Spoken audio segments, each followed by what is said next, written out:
On l'a sacrifiée pour sauver une entreprise. On l'a enfermée pour qu'elle se taise. Mais elle a brisé les murs, guéri un homme brisé. Et bâti un empire d'amour avec ses propres cicatrices. Voici l'histoire de Zara. Celle qu'on pensait faible. Et qui est devenue invincible. La maison Bakari avait changé de ton. Les murs qui semblaient jadis pleins de silence et d'indifférence laissaient désormais passer des notes plus douces, un rire étouffé, une conversation chuchotée dans le jardin, ou le cliquetis de 2 tasses de thé qui s'entrechoquent sur une table basse. Zara et Malik, depuis leur échange sincère, n'étaient plus des étrangers. Chaque jour, ils apprenaient à cohabiter avec tendresse, sans s'en rendre compte. Un regard de reconnaissance ici, un remerciement sincère là, un soupir partagé devant un coucher de soleil. Leur proximité naissante n'était pas passionnée, ni explosive, mais apaisante, comme un baume appliqué sur une plaie ancienne. Zara, désormais autorisée à s'asseoir auprès de lui, lisait parfois à haute voix. Malik écoutait, parfois les yeux fermés, parfois interrompant pour poser une question, ou simplement pour l'entendre rire. Ces moments, courts mais intenses, formaient un nouveau rituel, un territoire intime rien qu'à eux. Mais un matin, tout bascula. Non pas dans le chaos, mais dans l'espérance. Al-Haji Bakari fit éruption dans la salle à manger en fin de matinée, le souffle court, un dossier froissé dans les mains. Son regard trahissait une émotion qu'il ne parvenait pas à contenir, un mélange d'excitation, d'anxiété et de joie nerveuse. Malik, mon fils, j'ai une nouvelle. Une grande. Zara s'interrompit en servant le petit déjeuner. Malik, étonné par le ton de son père, redressa la tête. Qu'y a-t-il? Bakari s'approcha et posa le dossier sur la table. À l'intérieur, une lettre d'un hôpital de Lagos, accompagnée de documents médicaux. J'ai contacté un chirurgien orthopédiste de renommée internationale. Il dirige une équipe spécialisée dans la réhabilitation post-traumatique. Il a vu ton dossier. Et il pense que, si tu acceptes de subir l'opération et la rééducation, tu pourrais remarcher. Un silence de plomb tomba dans la pièce. Zara sentit son cœur s'arrêter. Malik, lui, resta figé. Il fixa le dossier, comme s'il lisait un mirage. Puis il détourna les yeux, les mains tremblantes. « Tu veux que je croie à un miracle ?» murmura-t-il. « Combien de fois on m'a dit que c'était impossible ?» Bakari posa une main sur l'épaule de son fils. « C'est vrai, beaucoup ont abandonné. Mais lui, non. Il dit que tes nerfs sont endommagés, mais pas détruits. Avec plusieurs interventions et des mois de rééducation, tu pourrais retrouver l'usage de tes jambes. Ce ne sera pas facile. Mais c'est possible. » Zara, qui jusqu'ici était restée silencieuse, s'approcha, les yeux brillants d'émotion. Elle s'agenouilla devant Malik, prit doucement sa main dans la sienne. « Tu n'es pas obligé d'y croire tout de suite. Mais si tu refuses maintenant, tu ne sauras jamais. Et moi, je crois en toi. Je te jure, je serai là. Chaque jour. Chaque douleur. Chaque progrès. » Malik la regarda longtemps, en silence. Et dans ce regard, il y avait un combat. Une partie de lui, fatiguée, meurtrie, voulait encore se cacher. Mais une autre, fragile, étouffée depuis si longtemps, voulait se lever. Pas seulement physiquement, mais intérieurement. Il serra doucement les doigts de Zara. Ses yeux s'embuèrent. « Je vais le faire. Pas parce que j'y crois, mais parce que toi, tu y crois pour moi. » La nouvelle se répandit dans la maison. Les domestiques, surpris, observèrent d'un œil nouveau cette femme discrète qui, en silence, avait rallumé la lumière dans la vie du fils de leur maître. Même Bakari, ému, confia à un ami. « Je voulais qu'elle le réveille. Je ne savais pas qu'elle allait le guérir. » Ce soir-là, alors que Zara aidait Malik à se préparer pour la prière, il posa soudain sa main sur la sienne. « Zara !» Elle se tourna vers lui, surprise. « Merci. Pas pour ce que tu fais. Mais pour qui tu es. » Elle sourit, les larmes aux yeux. Elle ne répondit rien. Mais à cet instant précis, un nouveau chapitre venait de s'ouvrir. Un chapitre où l'espoir n'était plus un rêve, mais un choix. Les jours avaient passé depuis la grande décision de Malik. L'atmosphère à la maison Bakari avait changé de nature. Il y avait désormais du mouvement, du rire discret, des projets d'avenir murmurés entre deux portes. Zara continuait de soutenir son mari, qui entamait les premiers rendez-vous avec les spécialistes. L'espoir était réel. Il avait un nom, une date, une opération prévue. La douleur n'était pas partie, mais elle avait un compagnon, le courage. Pourtant, une ombre persistait dans le cœur de Zara. Une voix du passé, plus lourde encore que celle de son mariage imposé. La voix de son père, Al-Agisul, qu'elle n'avait pas revu depuis le jour où il l'avait jetée dans les bras d'un homme inconnu sans un regard de compassion. Jusqu'à ce matin-là. La nouvelle arriva par un message tendu, transmis par l'un des anciens domestiques de la maison Sul. Al-Agisul était gravement malade. Hospitalisé à l'hôpital général de Kumasi, atteint d'une infection pulmonaire aggravée, son état s'était détérioré rapidement. Ses affaires étaient en ruine, sa maison désormais silencieuse, et Agia Bintu comme Nadia s'étaient réfugiées dans le mutisme, incapables de gérer la déchéance de l'homme qu'elles avaient enflatté. Zara lut le message sans trembler. Mais son cœur, lui, s'agita comme un arbre frappé par le vent. Elle passa la matinée à errer dans le jardin, indécise, tiraillée entre la colère et la compassion. Pourquoi devrait-elle aller voir un homme qui ne l'avait jamais traitée comme une fille? Qui ne l'avait jamais appelée ma fille? Jamais serrée dans ses bras? Mais quelque chose la poussait. Ce n'était pas la pitié. C'était sa propre liberté intérieure. Elle avait traversé trop d'épreuves pour laisser la haine prendre le contrôle de son âme. L'après-midi, Zara se rendit à l'hôpital. Elle portait un simple pagne indigo et un foulard noué avec soin. Dans le couloir qui menait à la chambre 309, son cœur battait à tout rompre. Elle se sentait comme cette petite fille de 7 ans, qui attendait que son père la regarde, lui dise qu'elle était digne d'amour. Quand elle entra dans la chambre, elle le vit, amaigri, allongé sur le lit d'hôpital. Des tuyaux d'oxygène sur le nez, le teint pâle, les lèvres sèches. Il tourna la tête, lentement. Et leurs regards se croisèrent. Il lui fallut quelques secondes pour la reconnaître. Mais quand il le fit, ses yeux se remplirent de larmes. Zara. C'était la première fois qu'il prononçait son prénom avec tendresse. Elle s'approcha, silencieuse, tira une chaise et s'assit à côté de lui. Un long silence suivit, seulement troublé par les bips du moniteur cardiaque. « Je t'ai abandonné », murmura-t-il enfin. « Je t'ai rejeté. J'ai fait de ta vie un désert. Et toi, tu m'as rien demandé. Je t'ai sacrifié pour mon confort. Et pourtant, tu as réussi là où moi j'ai échoué. » Zara l'écoutait, les yeux humides mais calmes. Il poursuivit. « Je ne mérite pas ton pardon. Mais je te demande de m'écouter, une dernière fois, avant que je parte. » Elle prit sa main. Elle était sèche, osseuse, mais elle ne la repoussa pas. Elle la serra.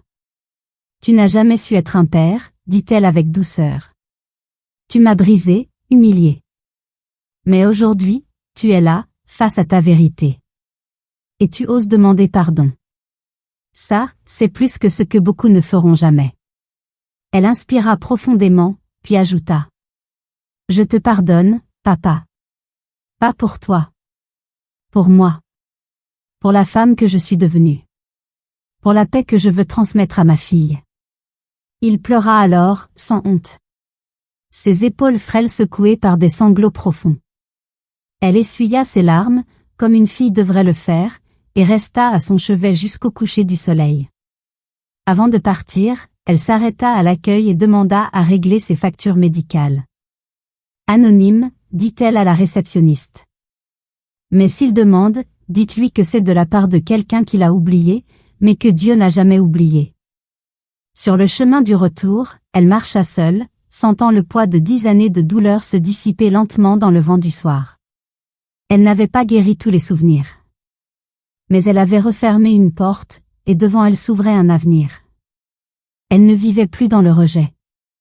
Elle vivait dans le choix. Et ce choix s'appelait pardon. Attends.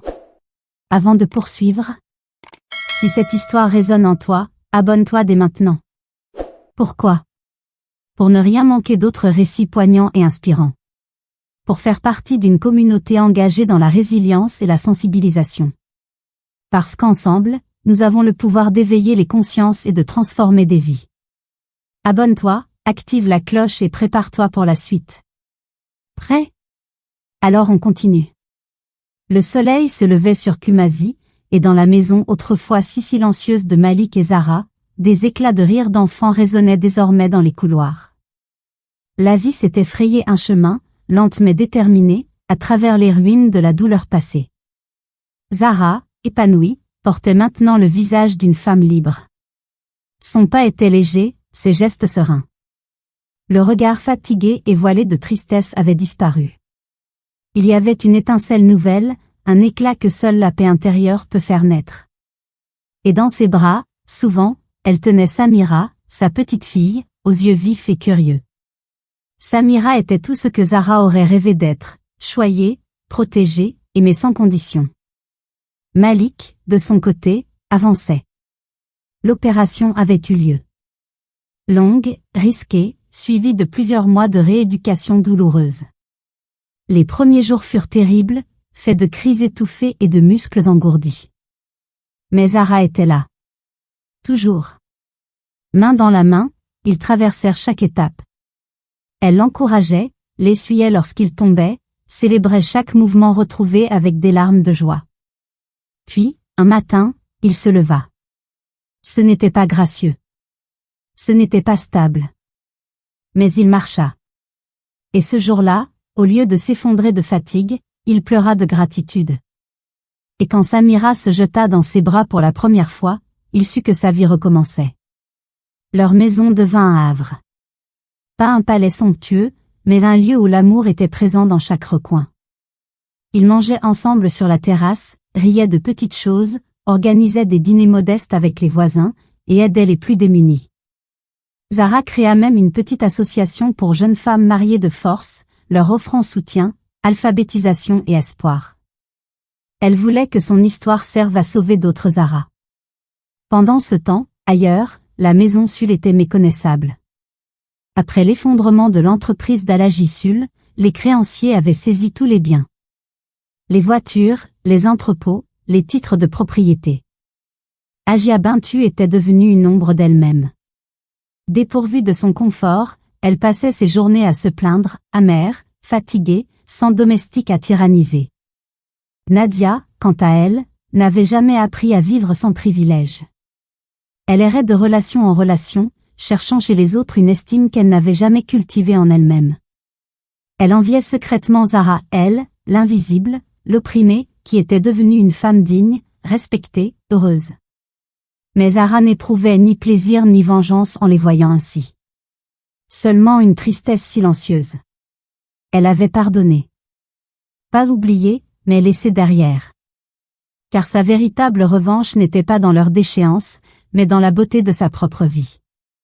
Un soir, alors que Malik lisait une histoire à Samira dans le salon, Ara les observait en silence. Elle se rappelait cette nuit, dans sa chambre d'ancienne captive, où elle pleurait en pensant que personne ne l'aimerait jamais. Et maintenant, chaque rire de sa fille était une réponse à cette douleur. Elle s'approcha, se glissa entre Malik et Samira, et ils restèrent là, tous les trois, enveloppés dans une lumière dorée, bercés par le chant des criquets de Kumasi. Elle comprit à cet instant que sa famille n'avait pas été reçue. Elle l'avait reconstruite. Brique après brique. Larme après larme. Et cette maison, simple mais lumineuse, n'était pas celle du pouvoir. Mais celle de l'amour. Une pluie fine tombait sur Kumasi ce matin-là, tapotant doucement les feuilles des manguiers. La lumière grise filtrait à travers les rideaux de coton blanc, adoucissant les couleurs de la maison. L'air était frais, lavé, presque sacré. Zara Sul s'assit sur le banc de bois du petit balcon attenant à sa chambre. Elle portait une robe fluide couleur sable, les pieds nus posés sur la pierre humide. Dans ses bras, une tasse de thé au gingembre encore fumante. Devant elle, le monde semblait suspendu dans un moment de paix. Samira dormait encore. Malik lisait dans le salon, appuyé contre un coussin, ses jambes toujours en convalescence mais désormais fonctionnelles. Le silence de la maison n'était plus un vide glacial, mais un silence habité, peuplé d'amour, de rires d'enfants, de projets simples, et de souvenirs tissés à trois. Zara leva les yeux vers le ciel couvert et inspira profondément. Elle pensa à son père. Alhaji Sul était décédé quelques semaines après leur dernière conversation à l'hôpital. Il était parti dans la discrétion, sans cérémonie fastueuse, sans cortège politique. Elle avait envoyé une couronne de fleurs blanches et réglé les frais funéraires à distance, sans rancune. Elle n'avait pas pleuré sa mort, mais elle avait pleuré ce qu'il n'avait jamais été. Elle pensa aussi à Ajia Bintu, recluse dans un petit logement prêté par un cousin éloigné, brisé par la chute, incapable de supporter le regard du monde sans l'éclat de ses bijoux. Et Nadia, perdue dans la vanité, incapable de construire quelque chose de vrai dans un monde qui lui avait tout offert sans lui apprendre à aimer. Mais au lieu d'en ressentir du triomphe, Zara sentit une forme de compassion. Ce que ces trois personnes n'avaient jamais compris, c'était que la richesse n'est pas dans les maisons dorées, les tenues brodées ou les alliances politiques. La vraie richesse était dans ce qu'elle possédait maintenant. Elle regarda autour d'elle. Une petite maison modeste, mais où chaque coin portait la trace de leur vie. Les dessins de Samira sur le mur de la cuisine. Le fauteuil en rotin que Malik avait réparé lui-même. Les livres empilés dans chaque recoin. Le jardin où elle faisait pousser du basilic et des tomates. Les souvenirs, les fous rires, les cicatrices, les guérisons. Elle repensa à son ancienne chambre dans la maison Sul.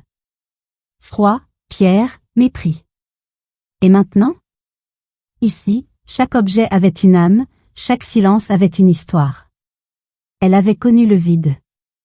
Elle avait connu la faim, la peur, l'humiliation.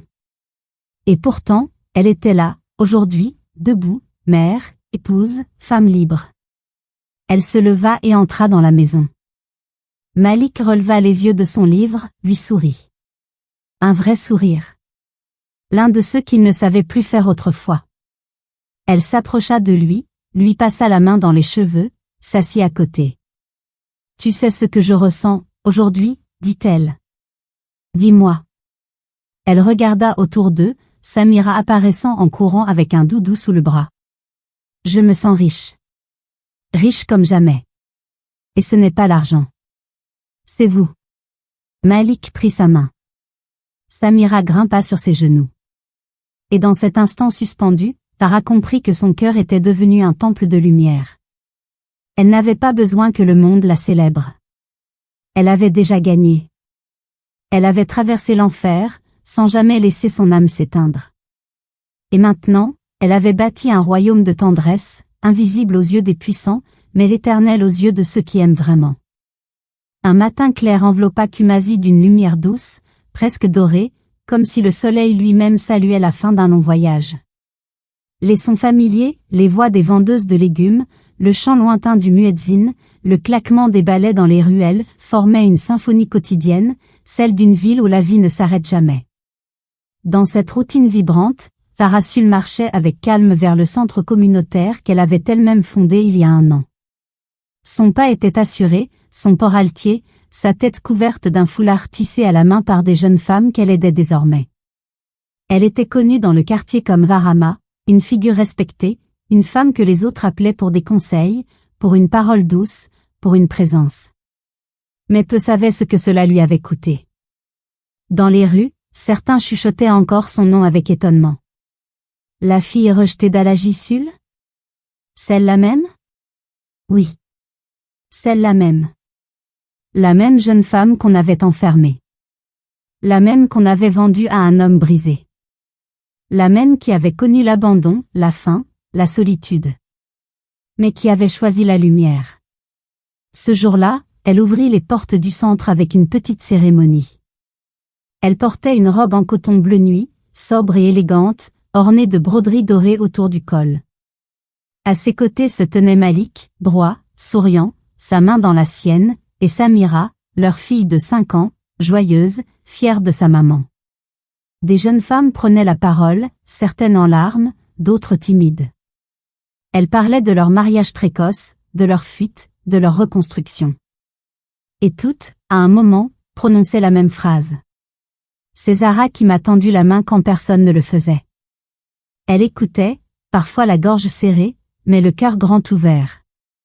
À la fin de la cérémonie, Malik l'amena doucement à l'écart, dans un coin du jardin du centre, sous un acacia qu'ils avaient planté ensemble. Regarde autour de toi, Zara. Elle leva les yeux. Des rires, des chants, des femmes fortes. Une communauté. Un impact. Tu te rends compte de ce que tu as construit? De qui tu es devenu? Elle sourit, les yeux brillants. Ce n'était pas un sourire de fierté. C'était un sourire de paix. Je suis devenue ce que j'aurais voulu recevoir, dit-elle. Et c'est peut-être ça, la vraie mission. Le soir, dans leur maison, Malik posa une boîte sur la table. Une petite boîte en velours. Qu'est-ce que c'est? Ouvre. Elle ouvrit. À l'intérieur, un nouvel anneau. Simple, sans diamant, sans artifice. Je veux te demander à nouveau, cette fois pour de vrai. Zara Sul, veux-tu être ma femme, non parce qu'on t'a imposé, mais parce que je t'ai choisi, parce que je t'aime?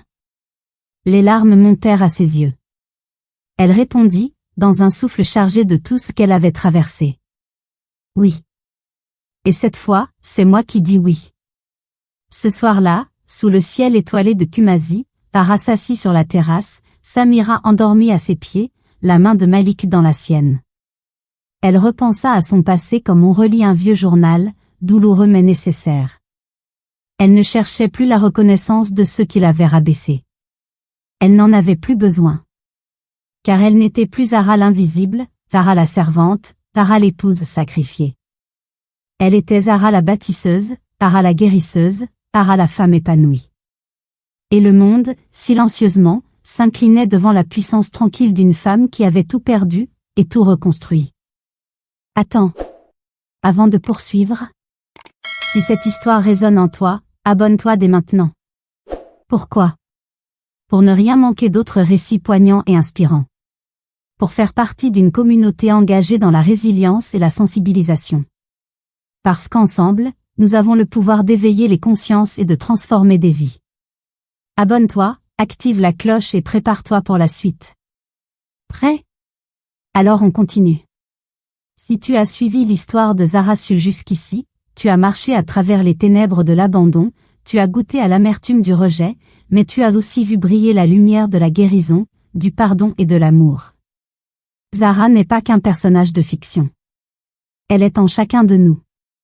Elle est la voix étouffée de l'enfant qui n'a jamais été écouté. Elle est le cœur meurtri de celle ou celui qu'on a trahi, vendu, réduit au silence. Mais surtout, elle est la preuve vivante que l'on peut renaître. Conseil de vie que tu peux emporter avec toi. Tu n'es pas ce que les autres t'ont fait subir. Ton passé ne définit pas ta valeur. Même si tu as été ignoré, maltraité, sous-estimé, cela ne reflète pas ta lumière. Comme Zara, tu peux te relever, et te redéfinir. Tu n'es pas leur opinion. Tu es ta propre vérité. Pardonner, ce n'est pas excuser. C'est se libérer. Zara a pardonné son père, non pas parce qu'il méritait de l'être, mais parce qu'elle refusait de rester prisonnière du poison du ressentiment. Le pardon est un cadeau que tu t'offres à toi-même. Il ouvre la porte à la paix. La douceur est une force. Dans un monde qui glorifie la dureté, la colère, la vengeance, Zara a choisi la douceur. Non par faiblesse, mais par courage. Choisir la paix intérieure demande plus de force que de répondre à la haine par la haine. La vraie richesse est invisible. Elle ne se mesure ni en or ni en statut social. Elle se mesure en sérénité, en relations sincères, en sang. Si tu construis une vie autour de l'amour, du respect et de la bienveillance, tu es déjà riche. Tu peux briser le cycle. Tu n'as pas à répéter l'histoire. Tu peux décider que ça s'arrête avec toi. Comme Zara l'a fait. Tu peux devenir celle, ou celui, qui change la donne, qui élève la génération suivante dans l'amour et non dans la douleur. Alors maintenant, pose-toi ces questions. Qu'est-ce que je dois laisser derrière moi pour guérir? Quelle lumière puis-je offrir aux autres malgré mes blessures? Qui suis-je quand personne ne me regarde? Et surtout, qu'est-ce que je veux construire, à partir de tout ce que j'ai survécu? Tu n'es pas seul. Tu n'es pas brisé. Tu es en chemin. Et comme Zara, tu as le pouvoir de transformer ton histoire. Non pas en effaçant le passé, mais en faisant de chaque cicatrice une preuve de ta renaissance. Commence aujourd'hui. Sois la lumière que tu n'as jamais reçue.